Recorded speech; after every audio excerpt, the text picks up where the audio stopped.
हजुरहरूले चाहिँ मेनतिर छुरा साउन्ड एक कति नै लगाइसक्नुभयो, तर म चाहिँ आज किन पोस्ट गर्दैछु त। सो हेलो एभ्रिवान, फेरि पनि स्वागत छ हजुरहरूलाई मेरो डे 27 मिनी ब्लगमा। आई होप कि हजुरहरू सबैजना सन्चै हुनुहुन्छ र म पनि सन्चै। अनि हजुरहरूले चाहिँ साउन्ड एक कति नै मेहन्दीहरू लगाइसक्नु भयो, तर मैले चाहिँ लगाएको थिएँ बट भिडियो पोस्ट गर्न पाएको थिएन।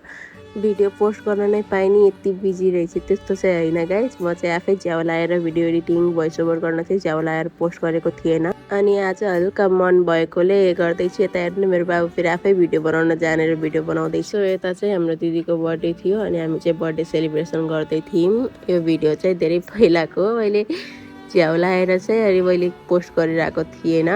सो आज मैले हल्का मन भयो एडिटिङ गरौँ न त, धेरै भयो भिडियो राखेको पनि, कहिले पोस्ट गर्नु भनेर चाहिँ एडिट गर्दै थिएँ अनि भोइस ओभर पनि गरिदिएको। सो आजलाई मिनी भ्लग यति नै, फेरि भेटौँला अर्को भिडियोमा, त्यतिसम्मको लागि बाई बाई।